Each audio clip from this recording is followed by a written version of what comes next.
ഒരു രാജ്യം ഒരു തെരഞ്ഞെടുപ്പ് എന്ന സംവിധാനം നടപ്പിലാക്കുന്നതുമായി ബന്ധപ്പെട്ട വിഷയത്തിൽ സുപ്രീം കോടതി ചീഫ് ജസ്റ്റിസ് സഞ്ജീവ് ഖന്ന എടുക്കുന്ന നിലപാട് അതിശക്തമായിരിക്കും. ഒരു ഓർഡിനൻസായി ഈ വിഷയത്തെ BJP കൊണ്ടുവരികയാണെങ്കിൽ രാഷ്ട്രപതി ഒപ്പുവച്ചാൽ അത് നിയമമായി മാറും. അത് നടപ്പിലാക്കാൻ ഇലക്ഷൻ കമ്മീഷൻ ബാധ്യസ്ഥമാകും. എന്നാൽ രാഷ്ട്രപതി ആ കാര്യത്തിൽ പ്രതിപക്ഷത്തിന്റെ കാര്യം കൂടി കേട്ടതിന് ശേഷമേ സ്വാഭാവികമായും അത് ഒപ്പുവെക്കാൻ സാധ്യതയുള്ളൂ. ബില്ല് അവതരണം വിജയിക്കില്ല.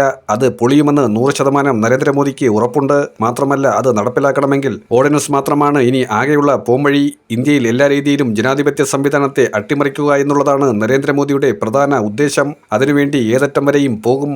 ഇലക്ഷൻ കമ്മീഷനെ കൊണ്ട് തിരിമറി കാണിക്കാൻ ഒരു മടിയും കാണിക്കില്ല എന്നുള്ളത് ഇന്ത്യ മുന്നണി പറയുന്നതല്ല.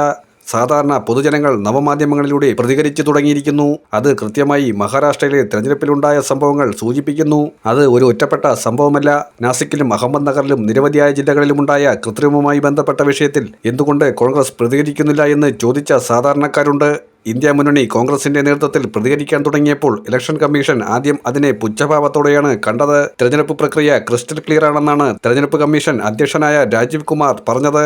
ഹരിയാനയിലെയും മഹാരാഷ്ട്രയിലെയും കള്ളക്കളികൾ കണ്ടില്ല എന്ന് നടിക്കാൻ ഇന്ത്യ മുന്നണിക്കോ സുപ്രീം കോടതിയിലേക്ക് ഈ ഹർജി ഫയൽ ചെയ്യുമ്പോൾ ചീഫ് ജസ്റ്റിസിനോ കഴിയാത്ത അവസ്ഥയിലേക്ക് നീങ്ങുകയാണ്. വാസ്തവത്തിൽ രാഷ്ട്രപതിയോട് കാര്യങ്ങൾ ചോദിക്കേണ്ട അവസ്ഥയിൽ ഇന്ത്യൻ ജുഡീഷ്യറി മാറിക്കഴിഞ്ഞിരിക്കുന്നുവെന്ന് വേണമെങ്കിൽ പറയാം. നമുക്കറിയാം, പ്രസിഡന്റ് ശ്രീമതി ദ്രൗപദി മുർമു അവർ രാഷ്ട്രപതി എന്ന രീതിയിൽ മാത്രമല്ല, എക്സിക്യൂട്ടീവ് ഹെഡ് എന്ന രീതിയിലും അധികാരമുള്ള വ്യക്തിയാണ്. സുപ്രീം കോടതിയുടെ ചീഫ് ജസ്റ്റിസിനെ നിയമിക്കുന്ന കാര്യമെല്ലാം അവരുടെ അധികാര പരിധിയിൽ വരുന്ന കാര്യങ്ങളാണ് എന്നത് ഇവിടെ എടുത്തു പറയേണ്ടതാണ്. സുപ്രീം കോടതി ചീഫ് ജസ്റ്റിസിനെ മാറ്റാനുള്ള കളികൾ പലതും BJP ശ്രമിക്കുന്നുണ്ട്. സുപ്രീം കോടതി ചീഫ് ജസ്റ്റിസിനെ അടിമയാക്കാൻ കഴിയില്ല. മറ്റുള്ളവരിലേക്ക് സ്വാധീനം ചെലുത്താൻ ഒരു പരിധിവരെ കഴിയുന്നുവെന്നുള്ള വിശ്വാസത്തിലാണ് BJP പോയത് എന്ന് നമുക്കറിയാം. രഞ്ജൻ ഗൊഗോയ് BJPക്ക് അനുകൂലമായി സാഹചര്യങ്ങൾ ചെയ്തിരുന്നുവെന്നുള്ള കടുത്ത ആരോപണം നേരിട്ട വ്യക്തിയാണ്. എന്നാൽ വൺ ഇന്ത്യ വൺ ഇലക്ഷൻ നടപ്പിലാക്കാൻ കഴിയില്ല. ലോക്സഭയിൽ അത് പാസാക്കാനും സാധിക്കില്ല. പ്രതിപക്ഷ എംപിമാരെ പിളർത്താൻ ശ്രമിച്ചാലും അത് നടക്കില്ല എന്ന് ഉറപ്പായതോടെ പുതിയ കളികൾ കളിക്കുകയാണ് BJP.